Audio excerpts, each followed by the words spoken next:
Hello and welcome to Pockenrop. In today's video I am continuing my series ranking every track of the post-Beatle Paul McCartney solo records.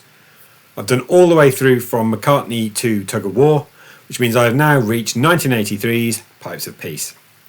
This is very much a sister album to the successful triumph that was Tug of War. Released in December 1983, this was very much the follow-up to Tug of War. The sessions were shared in a large part. Several of the songs that didn't make it onto Tug of War are on Pipes of Peace. It's very much a companion album.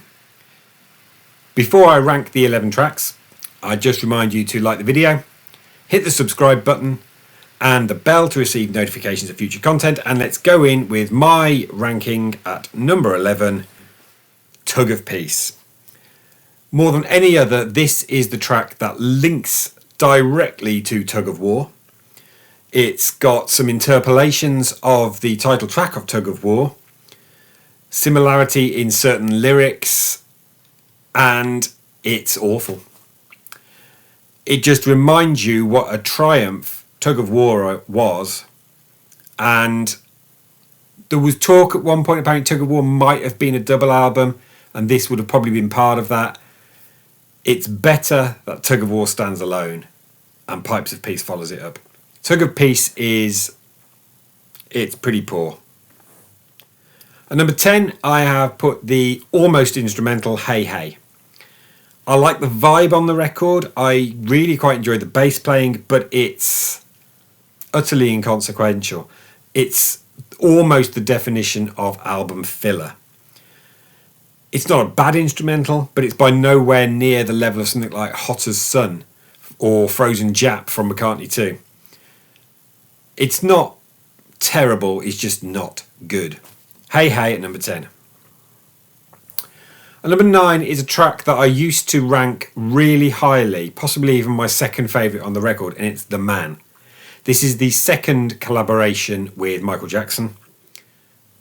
At one point, this was touted as being a third single from the album, capitalising on the success of Jackson and his Thriller period, and of course the fact that McCartney himself was on a bit of a successful commercial streak.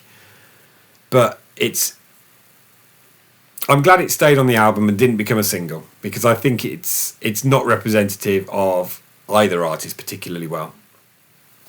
At number 8, I have placed the huge hit single Say, Say, Say. Duet with Michael Jackson, number 2 in the UK following a very popular video, and number 1 in the US for ages and ages, and I just don't particularly like it, and it's one of my less favoured McCartney singles. It came quite low on my ranking every single Paul McCartney single ever. I think there's an element of over-familiarity for this, for me. It seems to be one of the Paul McCartney tracks that often gets trotted out and played on radio. That said, whenever I hear it, I can't avoid tapping my toes to it. I like the bass part, but I think it's very buried in the mix, and that seems a very odd decision from George Martin, who, by the way, produced this entire album. There's some good lyrics, which, from what I've read, seem to mostly be down to Jackson. And from my understanding, according to Wikipedia, this was Michael Jackson's biggest number 1 single. So it just goes to show that when you take two artists that are commercially successful and bring them together, sometimes they hit commercial gold. But for me, not so much artistic gold. Say, Say, Say is my number 8.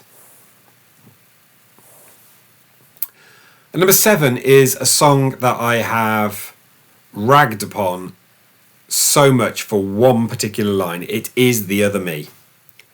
And that line comes right at the start of the song. So we have an opening stanza of, I know I was a crazy fool for treating you the way I did, but something took a hold of me and I acted like a dustbin lid.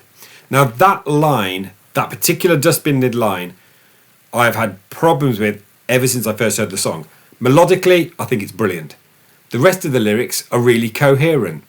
I like the idea of trying to introduce somebody to the different side of themselves, but the dustbin lid used to get on my wick. Now, I had a go at this on a Facebook group I'm part of about McCartney's music called the Take It Away Podcast Facebook group. And someone revealed to me that this is actually slang for a kid.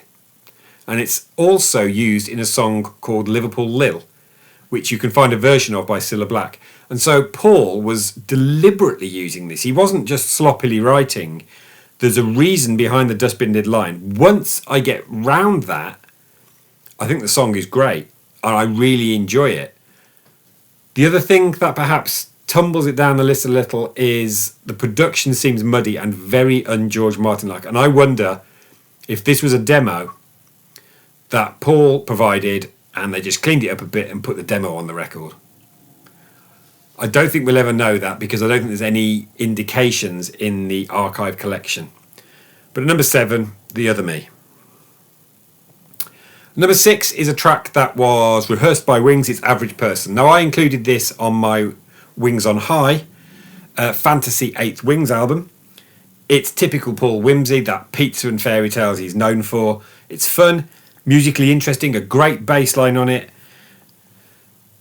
It would have been a great Wings track. And I like Average Person. At number 5, I've placed So Bad. Now, on the Tug of War track listing, I mentioned I don't like Paul Setto. And as a result, Dress Me Up as a Robber was quite low down. This is the potential exception. I like So Bad. Paul's falsetto works really quite well on this, which is again an interesting comparison to Tug of War. We have 2 songs, each with a falsetto Paul vocal on them. This is the better one of those 2. Released as a single in the US, and I don't think it did very much. Odd choice of single, really. And he got the second single choice from Pipes of Peace correct in the UK, as we will come to in due course. But So Bad is at number 5. And number 4 is another track that I think would have been an absolutely cracking Wings song. Again, known that they rehearsed it in 1980. It's Keep Undercover. It's not top drawer McCartney by any stretch, but there's something to enjoy in this song. This was apparently one of the songs that they were working on prior to the murder of John Lennon. It would have been nice to have had a little bit more variation in the lyrics at the end of each of the verses instead of staying in bed. I'm sure he could have worked a little bit more on it, but it's a perfectly fine song. One of those that I believe George Martin kind of told him not to bother with for the Tug of War album. And this is another thing that we'll pick up on in the next track on my list. At number 3, I have placed Sweetest Little Show. A perfectly fine track. Again, could have been a good Wings one. I could imagine Denny's vocal on this working really quite well, particularly in the harmonies. There's nothing wrong with the song, and the acoustic break in the song seems to harken back to some of the melody of Somebody Who Cares, which again suggests that this ties the album very much the follow-up to Tug of War. This is unquestionably Tug of War offcuts, but it's one of the better ones. Sweetest Little Show at number 3. All of that means that I have placed the first and last track, the bookends of the album, as my 2 and 1, but in what order? At number 2, I have placed Through Our Love, the album closer. I have blown hot and cold on this over the years. There are times when I think it is over schmaltzy or syrupy, but there's nothing wrong with schmaltz. And there's no one who does a love song perhaps better than Paul McCartney. And this is an absolutely gorgeous track when you listen to it carefully. Soaring strings over it. A really good usage of a key change partway through. Yes, the lyrics are a little bit bland and lovey-dovey, but I love the section in the song that starts with Wherever You Get Some Time and the pizzicato strings on it. It's a really good album closer, which means that my number 1 can only be the title track, Pipes of Peace. UK number 1 hit single, and in my mind, his best UK number 1 single. I remember it getting to number 1 in 1984. It had that slightly Christmas 1914 video. And the song is just brilliant. It's perfect pop, and it's not a Tug of War offcut, and that's interesting. I don't think Through Our Love is either. The two best tracks were not Tug of War offcuts. They were specifically recorded after Tug of War was released, and they're the best things on the record. I know at this time Paul was busy with the ill-fated Give My Regards to Broad Street record, and there is often a debate amongst fan circles about whether or not you could have had a better record by smushing Pipes of Peace, Best Parts, and the best parts of Give My Regards to Broad Street together and ditching the film. And the answer is unquestionably. He also, if you look at the front cover of the record Pipes of Peace, he looks absolutely knackered on it. And Paul is too good an artist to just push product.